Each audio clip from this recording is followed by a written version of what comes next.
Wish you guys would have seen how fast I just ran away right there.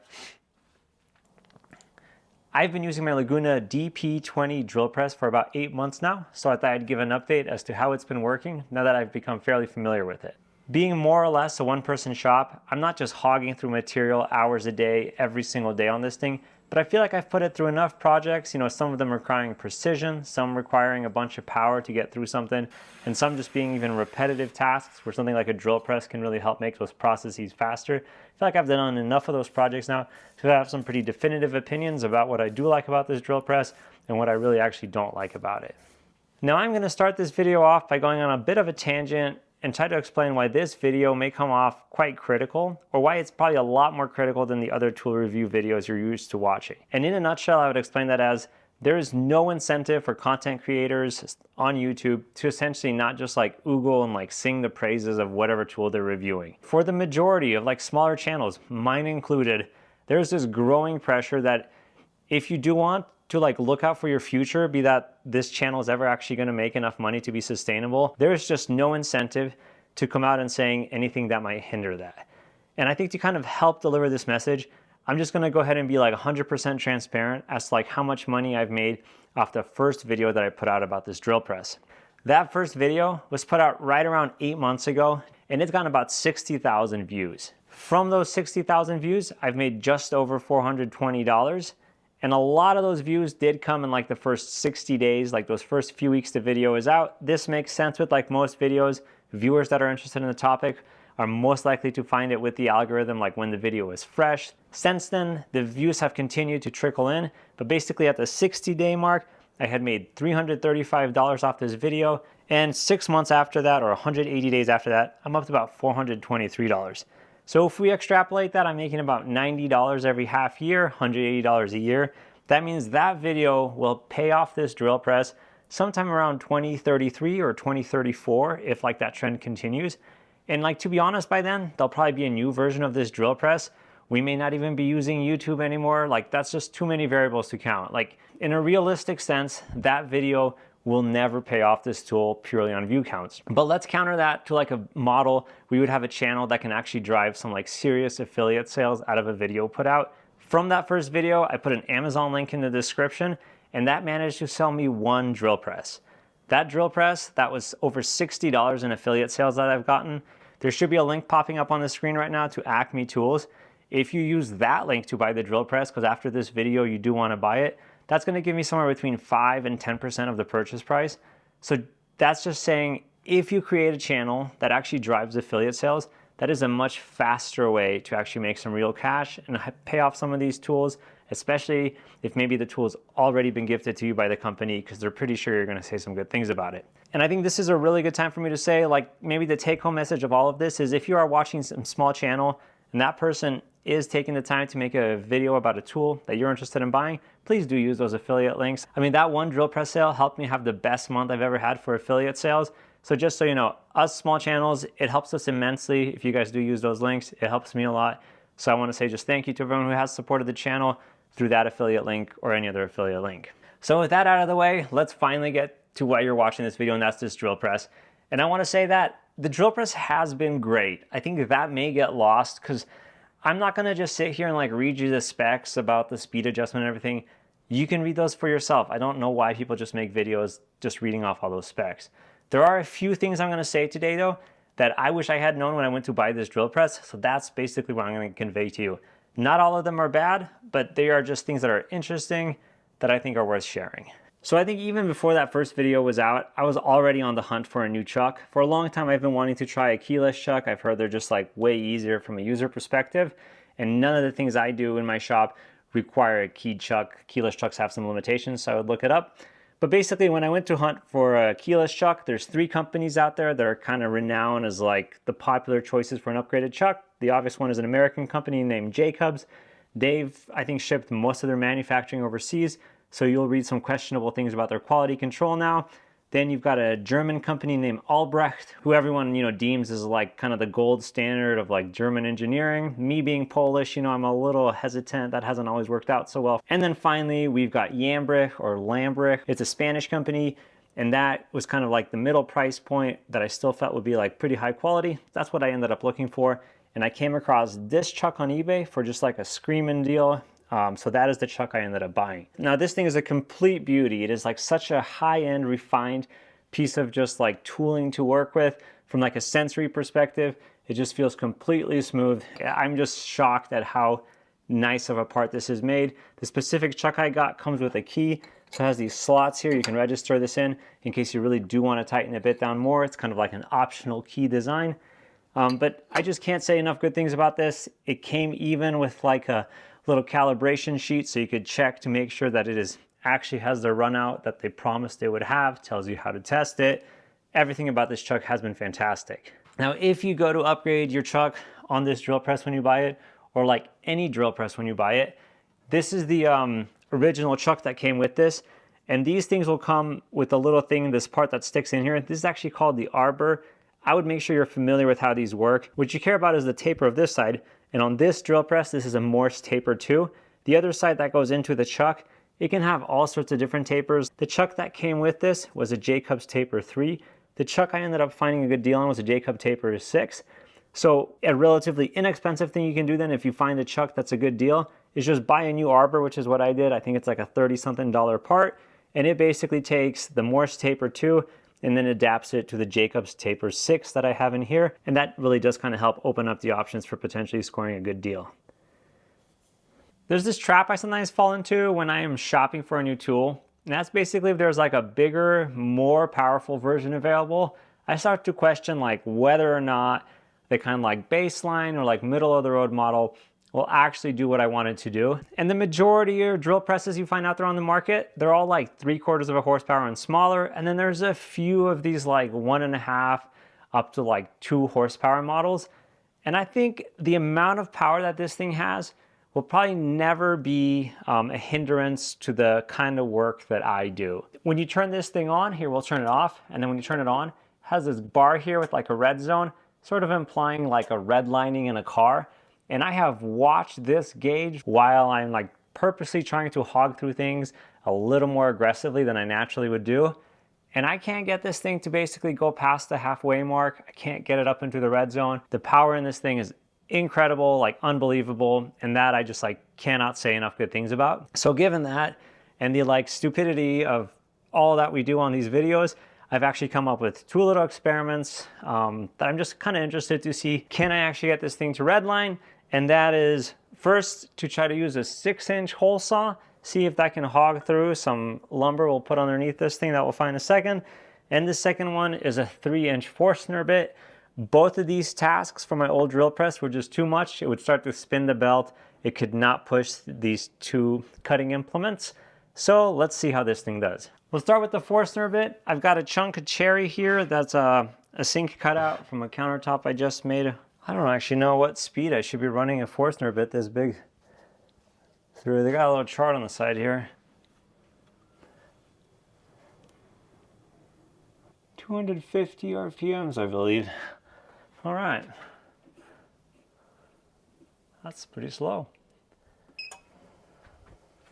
Can it do it? Oh!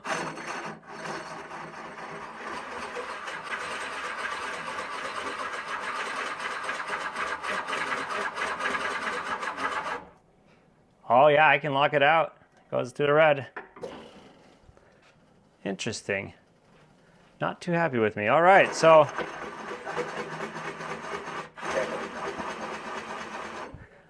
I might be wrong. I feel like this is extremely slow. Let's crank it up maybe like 600. I feel like that will be a better cutting speed for this scenario.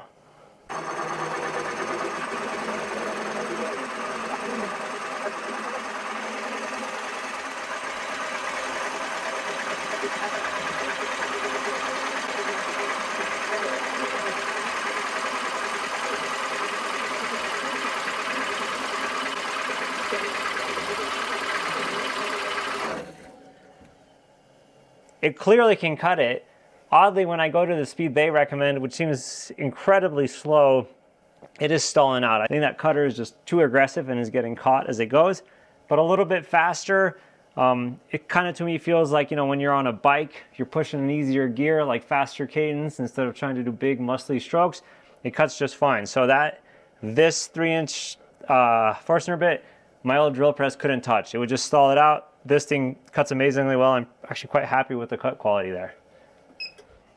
All right, so we'll get rid of that, and then we'll chuck up the 6-inch hole saw. So we're about to get to the sequence that you saw at the very start of this entire drill press video, and it wasn't what I expected to happen. The most important thing I learned from rewatching this footage, I'm actually going to talk about in a later portion of this video, but I just want to bring up a few details I didn't think to address as I was setting this up, because, well, when setting this up, I didn't think it would go this wrong. Okay, we'll be back.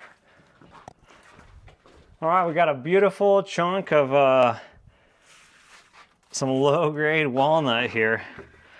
I've got 2 clamps holding down the piece of wood to the table, and these are 2 Bessie screw clamps from like their better professional line. One is missing a rubber pad right now, and I didn't tighten them down as tight as I possibly could. I am definitely going to tighten them down harder on the second attempt of this, because I am going to try it again in a sec. Okay, here we go.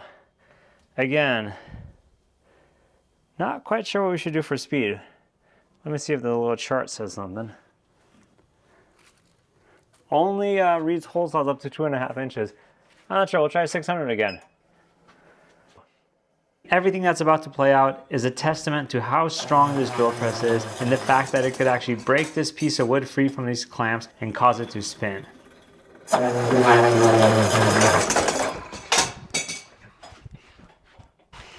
Wish you guys would have seen how fast I just ran away right there. Okay, that was funny. After all is done, the chuck and the arbor are actually detached from the quill in the drill press. I've never had this happen or seen it happen. Not exactly sure why it happened.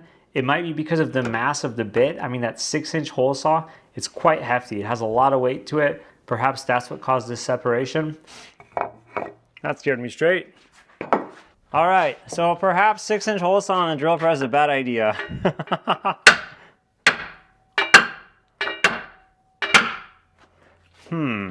Let me think. What went wrong there? Well, I did a quick read on the internet, and there's no reason it shouldn't work.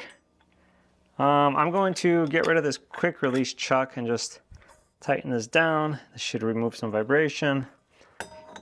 Anyways, I'm going to touch back on this incident before this whole video is over, but now I'll just play the footage from my second attempt to make this cut happen.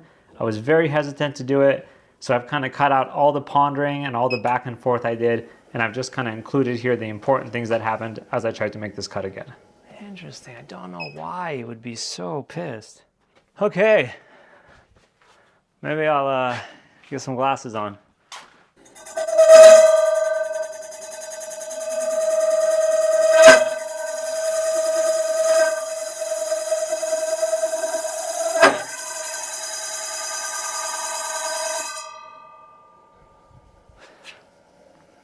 All sorts of red flags are going off right now.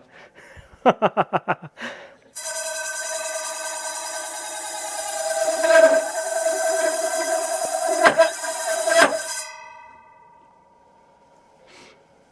don't even know why.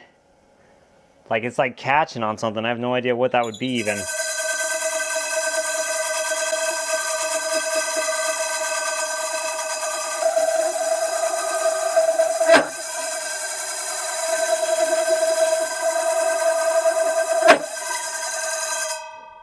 All right, I have no idea what is causing that catching.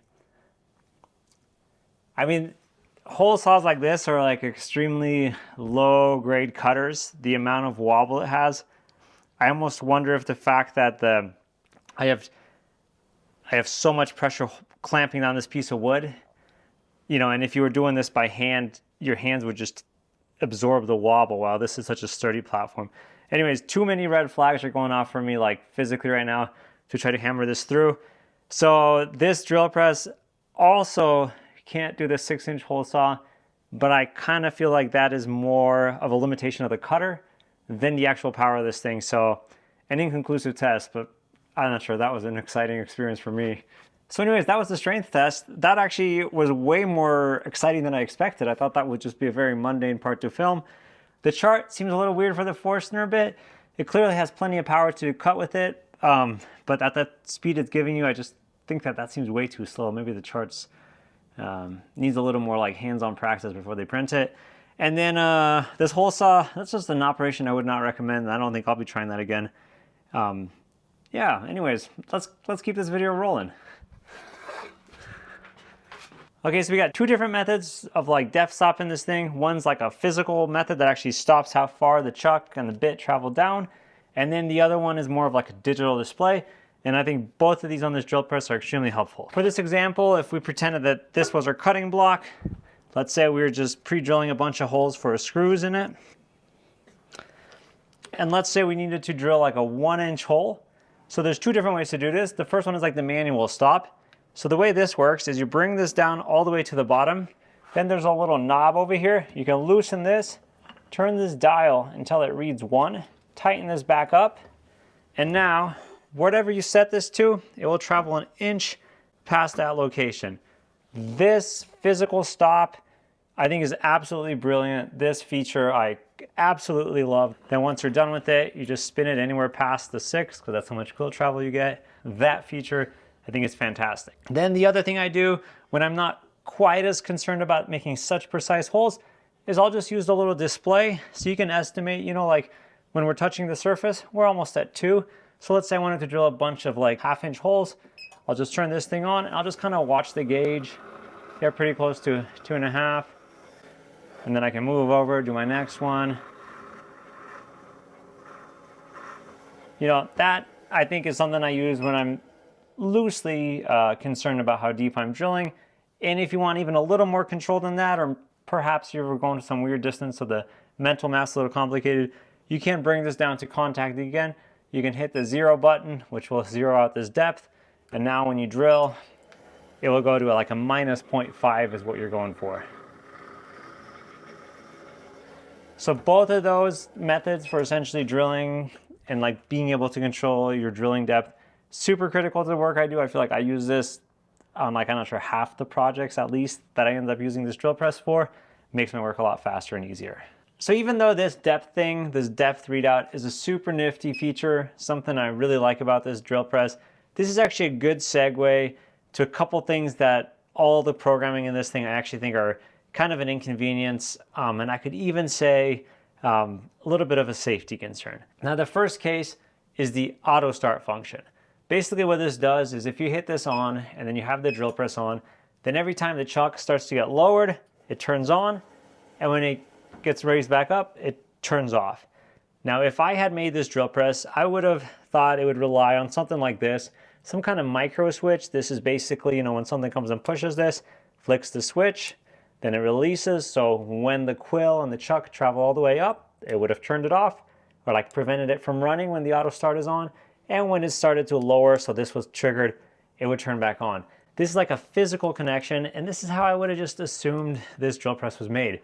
Unfortunately, after playing around with it, I am pretty sure that what it is using for this auto start function is actually based off the calculation of this depth. So when it senses 0, it's off, and when it reads something else, it's on. The slightly annoying thing about this programming is there's just a slow response to this auto start function. You start to move this down, quite a delay there before it turns on, put it back up, quite a delay before it stops. So when you're actually using this, which I feel is for a lot of like repetitive tasks where we are trying to work fast, it just makes for kind of this like weird workflow where I find, you know, I return the quill all the back up to the top, and I'm already reaching in with my hand to move the piece to the next drill location, and the bit hasn't stopped yet. It's just like kind of a weird rhythm that you have to try to force yourself into. To me, it's not very natural. But the more concerning kind of application or like end result of all of this is that this machine can actually lose its 0 depth calibration.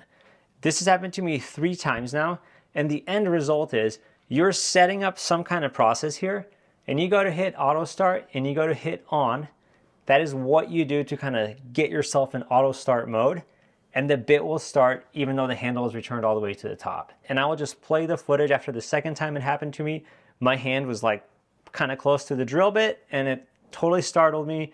And I was just a little heated, we'll just say that. This is the second time this has happened. So basically, auto start function, it's not based on like a stop switch. It has nothing to do with, basically it's computing the depth. So it actually thinks I'm at 1 inch. I don't know why this happens. So now when I go to auto start, it's just on. There's no way to turn it off. And I'm gonna go read the manual again. There's a way to redo this setting, but it's just really irritating. Dare I say, a safety concern? You know, you hit the auto start and you expect it not to just ramp up or to turn off when you get to the top of the stroke. So annoying. Quill 0 setting. This is a one-time step during initial setup that isn't required for normal use once set. So I'm not sure why, but not so much a one-time thing for this drill press. Yeah, you should just memorize how to do this. Now the manual implies that this should be a one-time setup, but I've already had to redo it 3 times because I go to do this auto start thing and the machine turns on. And you can say, hey, you should pay attention, make sure the depth is reading 0, because this number will be off when that calibration is lost.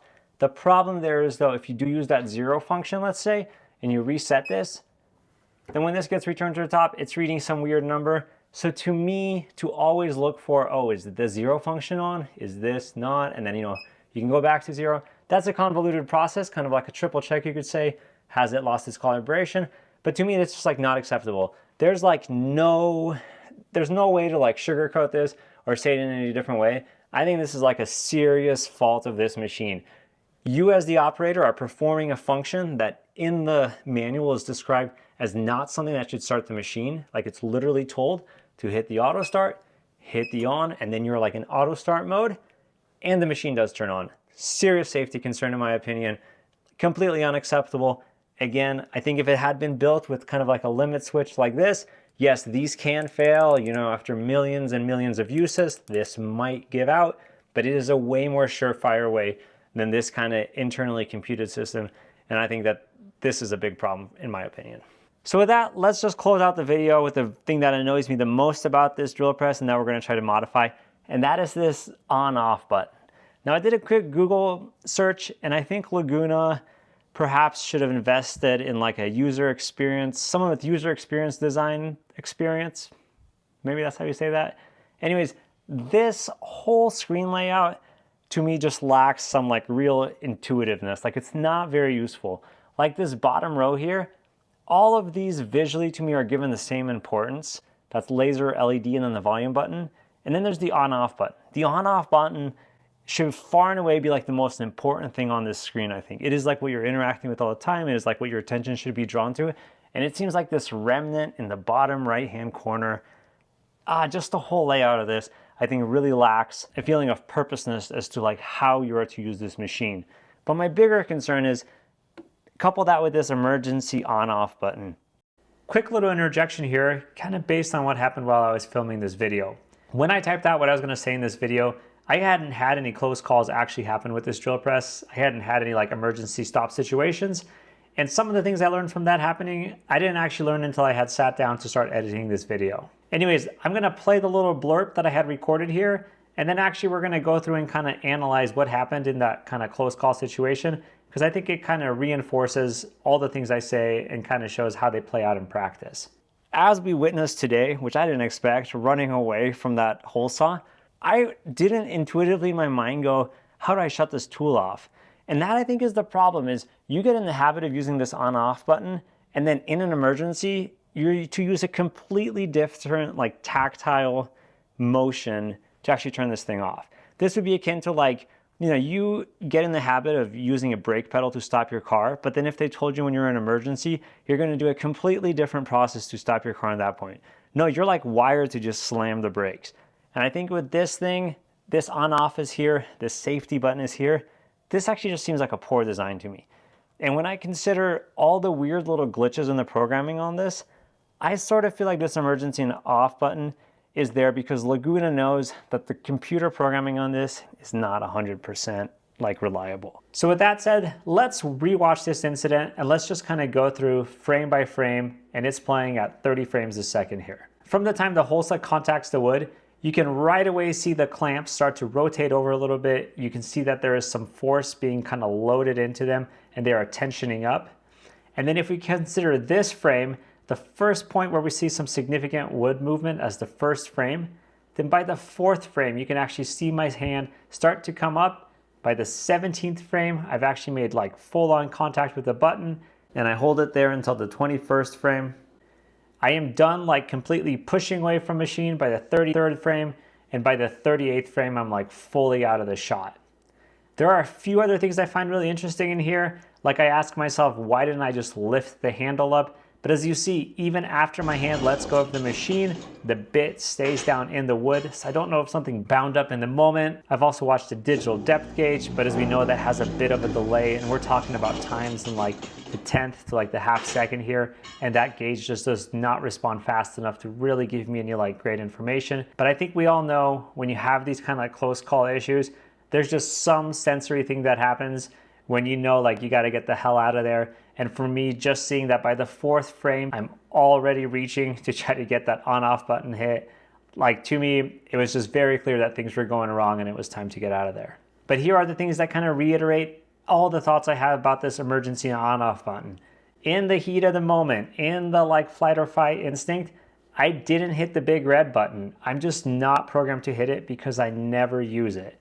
What does surprise me is that I actually did manage to make contact with that touchscreen button. This is such a precise motion that I actually would have bet you money that in like a emergency on-off situation, I would have just like completely ignored it or like completely whiffed at it. But I did actually manage to turn the machine off, and that is pretty interesting, I thought. And really quickly, if you are wondering, why don't you just use the big red button for like day-to-day use so you kind of program your body to use it? Well, if you do use the red button, it shuts down all the electronics in the machine, and then it just kind of feels like this reboot. It's clearly not designed to be like the on-off button you're supposed to use between every single thing you're drilling. So with all that said, what is my magical idea to stop having to use this on-off button?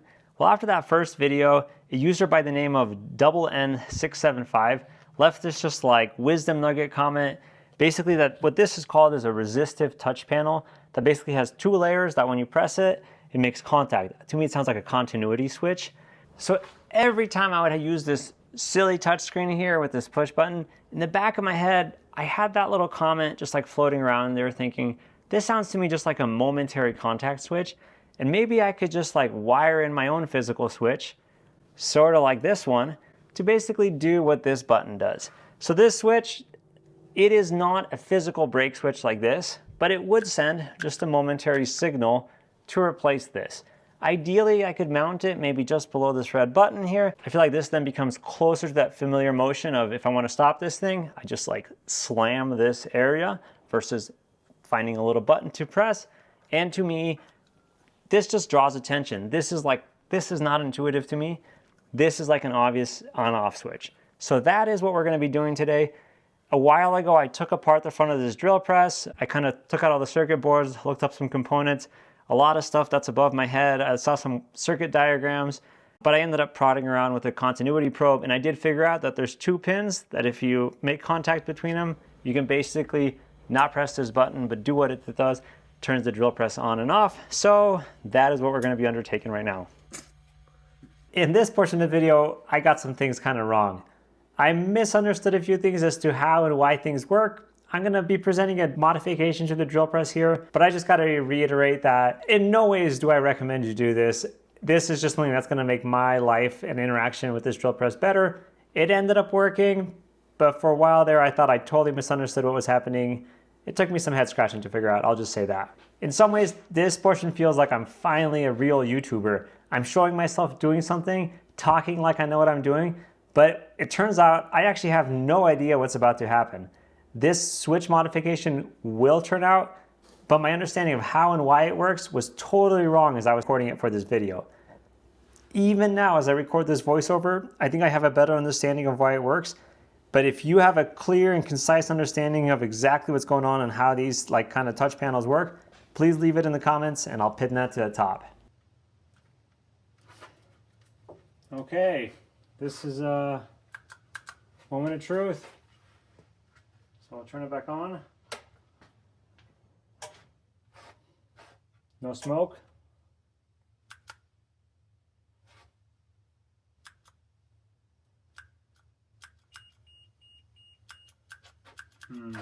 So the foundation of all the issues I'm about to have is that in my first round of investigative work, when I kind of took this drill press apart to see if I could figure it out, I misunderstood what was happening.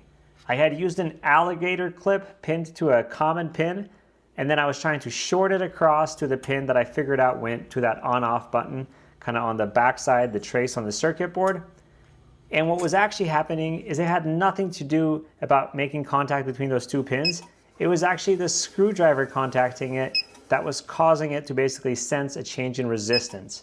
This whole time, it was right there. It's a resistive touch panel. It's looking for a change in resistance. So that metal mass was causing that change. However, let's flash forward. When I'm actually here modifying this, I still have this theory that it's actually the physical contact between these two pins. So after I get my wires soldered in and I try the switch, nothing happens. I end up messing around with this for a while and I see this weird thing happening. Well, randomly the drill press will turn on, kind of from like moving the wire, and I end up figuring out that's what's happening. It has nothing to do with contacting two pins, it just has to do with changing the resistance. What does that mean?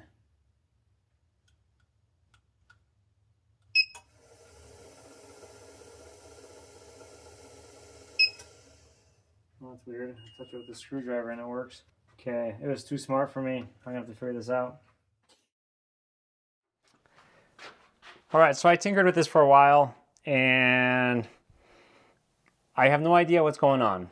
Turns out my idea that I needed the ground connection, like the ground pin, that's just wrong. There actually has nothing to do with that. It's almost like, I'm not sure if this is scanning for like a change in resistance or something. But at this point, if I hold the switch like this and I've got this big wire loop in it,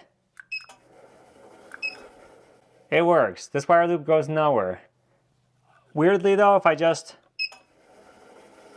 So I think this is monitoring for some like really finite change in some electrical property.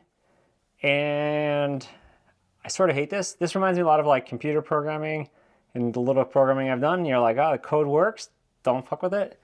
So I think I'm going to try to install this switch, and I am fully aware that this is the stupidest solution, and now I even more think this is not a modification you should make. But it seems to be working consistently, so I'll unbolt all the components from this portion and then get my holes drilled out for the new switch. The rest of this is pretty self-explanatory, even though the amount of room you have to work with is pretty tight. I end up drilling out the front panel. I use a Dremel to kind of level off the back of this panel so that I actually have room to tighten the nut that holds the switch in, and everything else works as expected. So here's the final switch layout. I got my little wire, a little extra loop there, and then my Blackmagic wire thingy. So I just gotta plug some connections back in and hope that I wasn't just totally off my rocker about this, which I would say is not impossible. And even after all that mess, if you've decided you do want to try this, here is the pin you have to solder.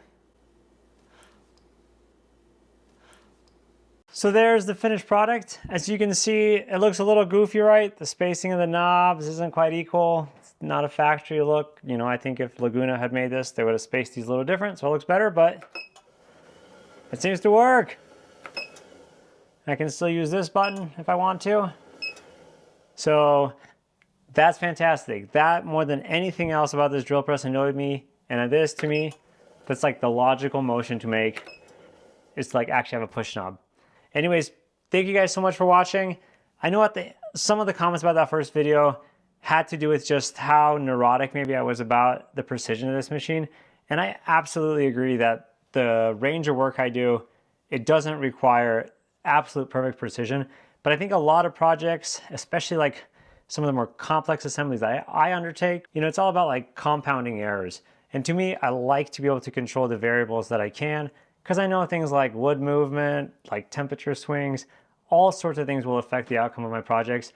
Usually will increase my slop at every step of the way, but just these beginning fundamental steps of like drilling holes, getting parts aligned and everything, I like to be able to have as much precision as I can, especially when I spend quite a bit of money on it. So that was kind of why perhaps I was just not happy with the performance in that first chuck. And anyways, this video is already probably really long. Thank you guys so much for watching. I'm really happy about this modification. I do really like this drill press. Again, if you are thinking about buying it, if you do use my affiliate link, I 100% appreciate it. If there's no more videos about this drill press, that means it has just continued to serve me great. And yeah, thank you.